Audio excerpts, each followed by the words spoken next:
Welcome back to La Pausa, a Pints and Punditry podcast here at the Pitchside Pub. It is Thursday, February 15th. This is episode 8, and today we're going to talk about player evaluation. And we got two different ways we're going to talk about this that don't really go together, but the common theme is player evaluation. And I think it's coming to the forefront recently because of the tremendous amount of spending that has taken place over the past few transfer windows, and then the sudden drop-off this January, which everybody wants to attribute to a lot of different things, but really I think the clubs are just out of money. Not necessarily out of money, but out of FFP room to spend money. And so the level of importance of player evaluation is rising rapidly, and that goes in two directions. One is the evaluation of players you want to go get on the transfer market and making sure you get them right. When you're going to spend 70, 80 million euros on a player, you better be darn sure you get it right. So your evaluation of that player is so important. And then secondly, the rising importance of evaluating young players and building up your academy so that you don't have to go spend 80 million euros, 100 million euros, whatever, these exorbitant amounts of money on the transfer market, because what the clubs are realizing is they can't do that. Even if they've got the money, they're not going to be allowed to do it. FFP is finally catching up and seems to be doing what it's meant to do.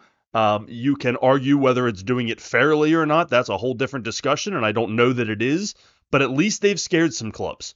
And so the spending seems to have come to a halt a little bit, which is really rising the level of importance of player evaluation. So that's what we're going to talk about today here on the podcast. Before we get into the topics and how I want to do this, make sure you follow the podcast. If you're listening on Spotify, make sure you subscribe to the channel. If you're listening on YouTube, watching on YouTube, get in that comment section. Let me know what you think, particularly about the second part of our debate, which we're going to get to because there's always opinions on that. And of course, if you don't already, make sure you're following us on Twitter at Pitchside Pub. So, player evaluation. Manchester United is determined to get this right, and they are a shining example of having gotten it wrong for a little while. Look no further than players like Antony, who they paid a ton of money for from Ajax, and really, there was no excuse to get this one wrong because Erik ten Hag managed him at Ajax and should have known exactly what kind of player, and more importantly, what kind of person he is, since he's had some off-the-field issues. And there's no excuse to have gotten that one wrong, and there's also really no way to look at that and say they've gotten it right at this point. Now, he's still a young player. Clearly, there is talent there, and the developmental growth line for players is not linear. It's not a straight line. It ebbs and flows, and some players, come in and immediately make an impact. Others, a guy like Rasmus Højlund, didn't make an immediate impact, but is also not a bust. He's getting there, but it took time, and everyone should have realized it was going to take time. And you look at a price tag like that. We've talked about this before, but his price tag set ridiculous expectations that just didn't fit. But he's not a bust. He's just a slower developmental path, and that's okay. Antony, who knows? He might be a bust. He might still get there, but when you pay that sort of price tag, you expect immediate results, and they simply haven't done it. So Manchester United has a talent evaluation issue that their new ownership group is attempting to solve with Dan Ashworth. And Dan Ashworth is highly, highly regarded in sporting director, technical director circles, in player evaluation circles in English football. And he has had a lot of success recently at a number of prominent stops, most notably Brighton Hove Albion, and now at Newcastle United. And he oversaw both of their recent resurgences. He was a major player, a major part of the decision-making team. He was the head guy in evaluative purposes for Brighton when they found Moises Caicedo and Cucurella and a lot of these other guys that they have since sold for exorbitant amounts of money. And he was the guy leading that charge. Obviously, he had a whole team and a scouting department, but he's the guy that oversaw that. That, of course, put him on the radar of Newcastle. So when they had an influx of cash, they went off and got him, and he had to sit on the sidelines for a little bit until he was allowed to work for them per his contract. but he played a major role in the acquisitions of players like Alexander Isak and a lot of the major moves that Newcastle has made. Now, those are two very different situations, if for no other reason than the finances involved. And that's a good sign for Manchester United. And I want to go out and say, I like what Manchester United with their new ownership group is doing. They went and got Omar Barada from Manchester City, and he's going to be their CEO. He was a chief football operations officer at Man City, and now he's going to be their CEO. So he's more on the business side. You look at Omar Barada, and he's a businessman that knows football, right? This would be the other way around. This is a football man who knows business. So Dan Ashworth has to balance both. He's got to know the ins and outs of scouting and the players themselves and the abilities and the potential growth and all of the football-related factors that go into making a prospect or a wonder kid. And then he's got to have the business acumen to then put a price tag on that and say, okay, yes, this is a guy we want, but we only want him at this price, not this price, right? Because, getting some of these players at 10 versus 20 million euros makes a big difference, particularly if you are a selling club like Brighton, who is only going to have said player for a couple years and then is going to make a big profit off of them. That is not the case at Newcastle, and that will not be the case at Manchester United. So that's a different role. And if he was still just at Brighton, I might have some apprehension as to whether or not his stuff works with the bigger price tag, right? It's one thing to find the diamond in the rough in a South American country and build him up and train him and then have him go for 9 figures. It's another thing to be spending the 9 figures and make sure you get it right. Those are two different skills. We've seen this in the baseball world, especially in the early 2000s, where general managers, that's the equivalent of the technical director, the stuff that worked with the low budget teams didn't necessarily work with the big budget teams because there is no prize for wins per dollar, right? That's the title Brighton wins every year, is points per dollar spent, right? Or points per revenue, or however you want to phrase it. It's, Brighton is the perennial champions of being the best team dollar for dollar. You're always talking boxing, right? Pound for pound, best boxer. So you got some little guy who's a great fighter, and he would get his butt whooped by a heavyweight. But pound for pound, he's the best fighter. Well, it doesn't make him the best fighter. Same thing with Brighton. They're not the best team in the Premier League, but they are the best team dollar for dollar typically, because they don't spend that much, and they're in the upper echelon, and they're doing very well. But there's no trophies for that. There's no trophies for that. That'll keep your owner happy, and it'll keep you employed, and it makes you a top candidate for new jobs. But there's no title for that, which is why I like that Ashworth went to Newcastle and has had success. You could argue too much success too early because they've taken a step back, and it's probably going to cost Eddie Howe his job. But the success, nonetheless, is there. And if you look at what Ashworth's job is currently with Newcastle, because this is not a done deal by any stretch. This is a strong rumor that Manchester United absolutely wants Dan Ashworth, but nothing is a done deal. But if you look at Ashworth's time at Newcastle and the players he brought in, there is no doubt that he has the ability to identify talent. Alexander Isak is a great example. That was a big price tag that they paid for Alexander Isak, and I don't know that he was the guy a lot of clubs would have gone after if they had that kind of money. But he's turned out to be a fantastic striker, and he took a little time to get acclimated in the Premier League, and then he took over for Callum Wilson and made him expendable. And Alexander Isak is probably a top 5 striker in the Premier League right now. And so that's a success. And that shows me that Ashworth can have success with the bigger budgets as well. So I love what they're doing, what this new ownership group is doing with Manchester United, identifying key decision makers at other clubs that they respect and that they think are well run in those particular departments, and then going after them. And there was interest in Ashworth a few years ago when he was making another move, and so they really like him. They've liked him for a while. The new ownership group is persistent on these sorts of things, and they're almost certainly going to get their man. The only apprehension I'd have with Ashworth is that he has yet to stay anywhere very long. And so he, after his playing days, he went to Peterborough and then West Brom, and then bounced around to a couple other clubs. Ends up with England, ends up with then Brighton, then Newcastle. The guy hasn't been retired that long. So none of his stops have lasted more than a couple years. Now, that probably wouldn't stop me if I'm in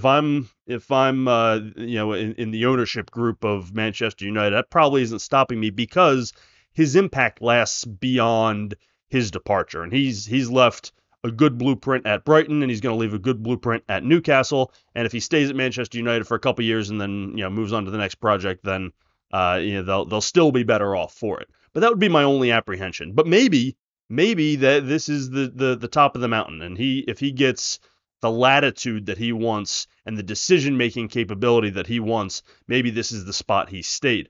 From reports I've seen, that seems to be the only issue at Newcastle, with whom he is still on good terms and is attempting to leave on good terms.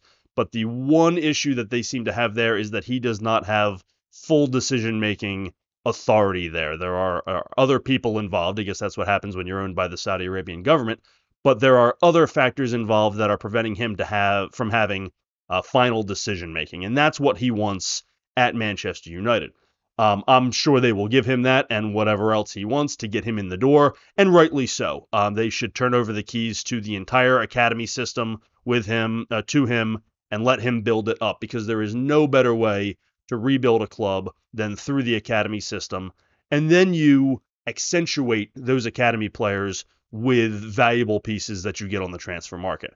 That is the key to success. Even the biggest clubs in the world have a track record of developing their own players. Look no further than Manchester City. You're getting key contributions from Phil Foden, Rico Lewis, Omar Bob, and others fill in when they can. Not to mention the incredible amount of revenue you can generate from selling off the academy players that you end up not wanting to use, but are still very talented players. Look at what City did with Cole Palmer and others. So that's the key to generating revenue, generating a team, and getting it right. You should know your own players better than you should know players on the transfer market. So I love what Manchester United's doing. Dan Ashworth is so highly regarded. You hear very little negative about him, and I love the strategy that Manchester United's coming up with, which is to get strong decision makers in the door, in the front office,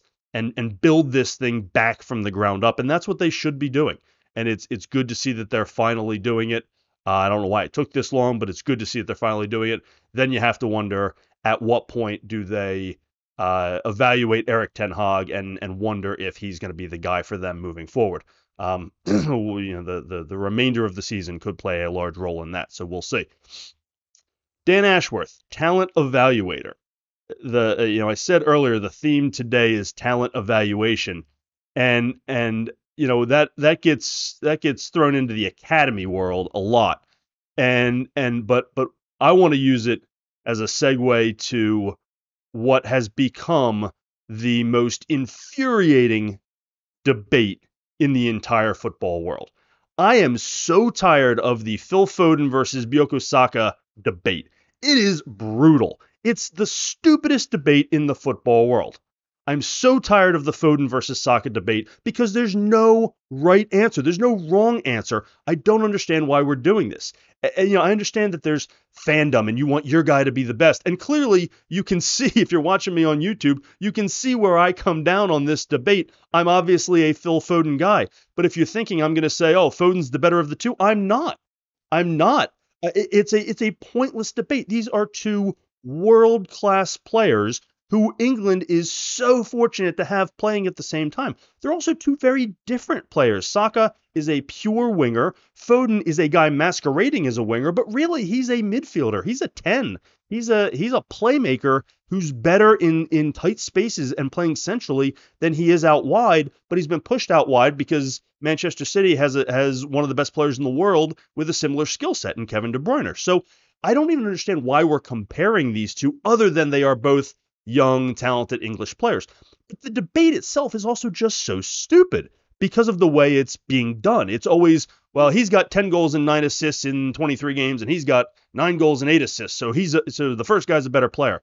Well, what are we, cavemen? Have we not heard of any advanced stats? We're just going with goals and assists. We forget that, penalty kicks exist. We forget that Pace of play exists. What about the fact that Manchester City has like 27 different, viable goal scorers? Does that play a factor? That using goals and assists for this debate is so pointless. And the debate itself is so pointless. And this is coming from a guy who started an entire channel literally for football debates. And I find this one so tedious, particularly amongst English fans. And I get, you've got, City fans are tired of hearing Arsenal fans belittle Foden, and Arsenal fans are tired of hearing City fans belittle Saka. I don't know why we're belittling either one. They both play for your national team. You're lucky enough to have them. And oh, by the way, neither of them is the best player on your national team, because you have Jude Bellingham sitting there over in Spain who comes back home to play, for the Three Lions every few months. He's the best of the bunch.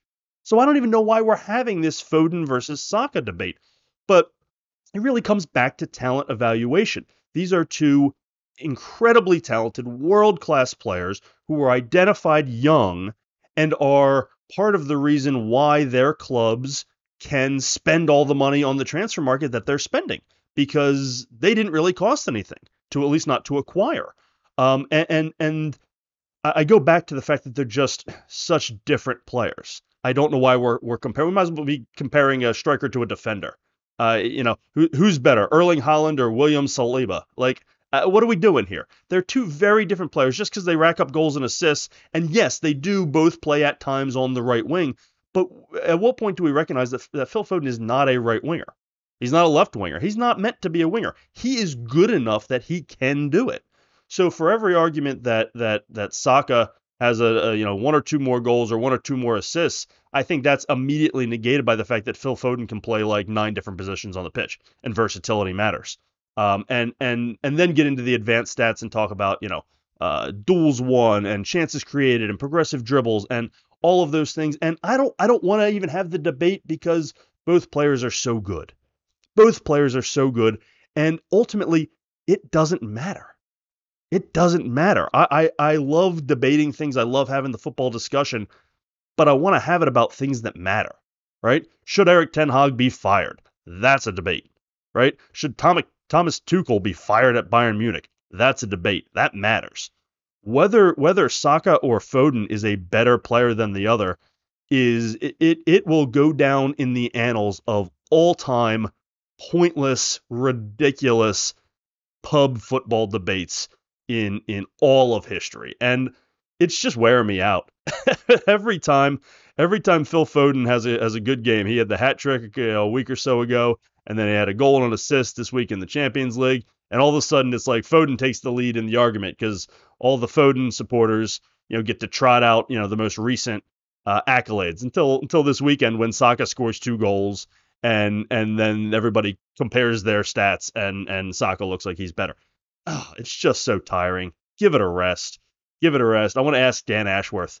That's my theory here. Dan, you know all these guys. Who do you think is better? And he's going to look at you and go, who cares? I'll take them both. And that's the right answer. That is the right answer. The answer is they're both amazing. Stop knocking one down to build the other up, and just be glad they're both on your national team. And you can roll Saka, Foden, Bellingham, and Declan Rice all out together. I mean, what about that midfield? Foden, Bellingham, Declan Rice. My God. If you guys don't win the Euros, I give up. Gareth Southgate, you got to go if you don't win the Euros with this team, with the development that have taken place with this young generation. So, this debate fires me up, but not because I'm on one side of it. Don't let the jersey fool you. Don't let the fandom fool you. I'm not going to sit there and knock down Saka to be pro Foden. They're both incredible. They're both a joy to watch. Shut up and enjoy the football. That's all I have to say. I would love to get your thoughts on this. I'm sure you've got comments on Saka versus Foden. Everybody does. Go ahead, put them in the comments. Let's go. I'm just going to sit there and tell you that you're ridiculous and they're both wonderful. But leave me some comments anyway. Make sure you hit that subscribe button for me down below. And of course, as always, follow us on Twitter at Pitchside Pub. You can yell at me on there too. That's perfectly fine. Thanks as always for joining us on another episode of La Pausa, a Pints and Punditry podcast here at the Pitchside Pub.